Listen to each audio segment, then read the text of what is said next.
check. Check is required. We're good now. Initialization check required. 14 minutes out. Beautiful day to fly. I do it because I love the mission. If 16-year-old Lexi could see herself now, she'd just be totally floored. Hey, 3,500 feet, 8 knots. I didn't know I can accomplish things when I try hard for them. You just have to want it bad enough. I'm the youngest of 3. My mom was a police officer, my dad was a homicide detective. Everyone was in service positions. I was about 7 or 8 when I started doing search and rescue with my stepmom. And as I got older, I got to help more and start learning how to handle the dogs. It was a big part of growing up for me. I went to the University of Oregon. I was gonna go to med school at UCLA. And I really had to sit back and just, is this really what I want? It kind of felt like I was trying to do the doctor thing because everyone thinks a doctor's accomplished. And then I kind of realized it's not about what everyone else thinks. My dad used to be in the Air Force and he was like, you really need to consider doing ROTC. I did it just to like kind of get my dad off my back and then fell in love with it and realized that it was a career path that I would definitely be interested in. I got a really good piece of advice when I decided I wanted to go aviation. A person told me, choose the mission, not the aircraft. At the time, we had Kiowas, looked at what they did, the Apaches, the air assault units, and the heavy lift, the Chinooks, and ended up falling in love with the MEDEVAC mission and knowing that's where my heart would be. Captain McRobert graduated from the University of Oregon and was selected to go to flight school, and she gave 100% and went for that dream. My #1 goal was to become a MEDEVAC commander. Every single step of the way has been lining me up for that future. Golf 1189's federal mission is medical evacuation. We go overseas or downrange. We pre-position all over the battlefield, co-located with a surgical team, a hospital, something like that, with higher level medical care. When someone's injured out on the battlefield, we launch very quickly and we go pick them up and provide paramedicine. Captain McRobert was highly motivated. We took her on this last deployment overseas and she was placed in a position of decision-making authority in the middle of Iraq. It being my first deployment, biggest thing I focused on was just being the best pilot I could be. The fear of not knowing what to expect was the hard part. We see the Hollywood pictures of like what war is. We had a pretty gnarly mission one time towards the end of the deployment. It was a field artillery accident mishap and the soldiers were very badly burned, internal injuries.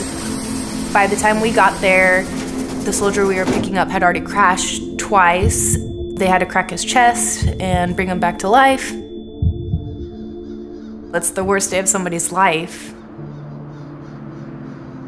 Tragedy and loss is rough, but we have to push through it. My soldiers had hard things to go through, and you're trying to take care of them, and I wanted to quit. It was hard. She really accepted the challenge and accepted the responsibility in Iraq and did great things for everybody in the company.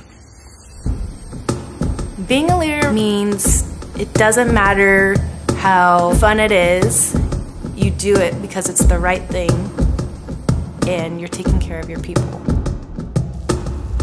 It's never just about you, it's about the whole entire platoon, company, squad.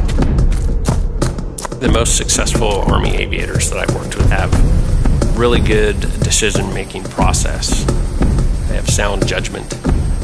Their ability to remain calm and make good decisions is probably what makes them the most successful. Self-assurance and confidence is a big factor in your success, I believe.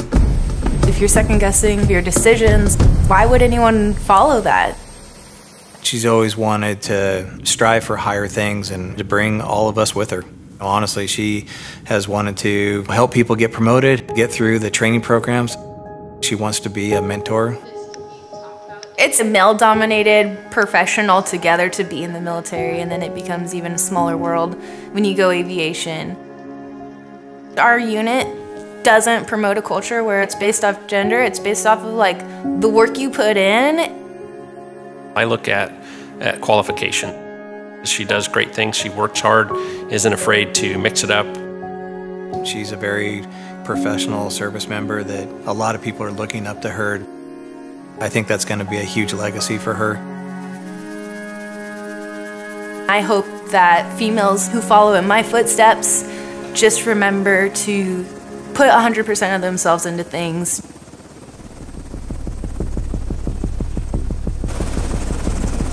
In the States, we do search and rescue and wildland firefighting. So we'll put a crew on standby for MEDEVAC in case any firefighters get injured. And the other thing we'll do is put big 500-gallon water buckets underneath the aircraft and go drop water on the fires. Usually we'll get activated by the Oregon Emergency Department. They'll call us to go help rescue, usually a mountain climber or a hiker. It's either a high altitude or they definitely require a hoist mission, which will lower a medic and they'll pick up the patient. The hardest mission we do, hands down stateside, is hoist rescue. We're hovering over trees, up on the side of a mountain where it's very difficult to land. Any number of things could go wrong on a mission like that, and we train over and over and put in countless hours to prepare for those kinds of things. When we get a rescue mission, I'll send out a text and people will drop whatever they're doing. They'll come in here, go through the mission briefing process, get an aircraft ready to go and do a rescue.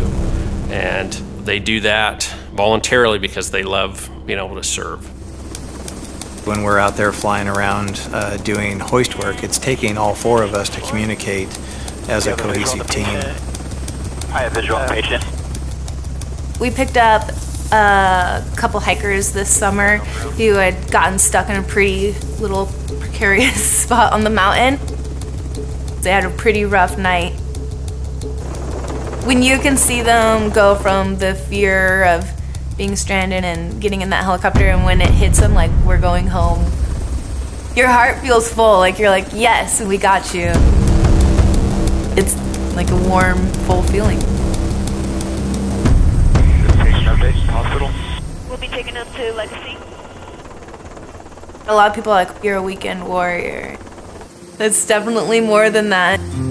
It's like doing a part-time job on top of your full-time job.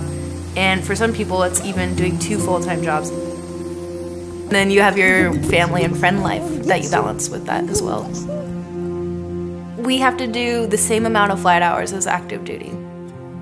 We come in and we do training Monday through Friday instead of going home and hanging out with our friends and family.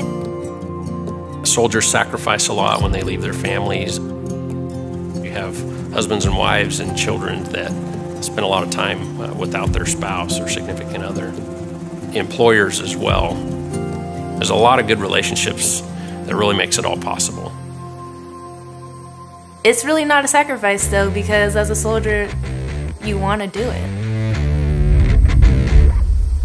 I learned that I can do things that I think I can't do. You just have to want it bad enough. I fully expect her to be the next commander of the MEDEVAC unit. Always have the positive affirmations versus negative thinking, like, I can't do this, why? Give me a good reason why. And if it's, oh, I'm just not smart, that's just lazy. Don't cut yourself short. Push hard, dig deep, and know that it's in you. She's getting ready to be the commander of one of the largest medical companies in the state of Oregon. That's what she wants, and she's going for it. The military has given me personal strength. That confidence in knowing that I can do this, I will do this, it's gonna work. I'm gonna get past this and it'll be for the best. It's all because we love the mission and we love being a part of the National Guard, and it's worth it. You just have to be selfless and give it all you got.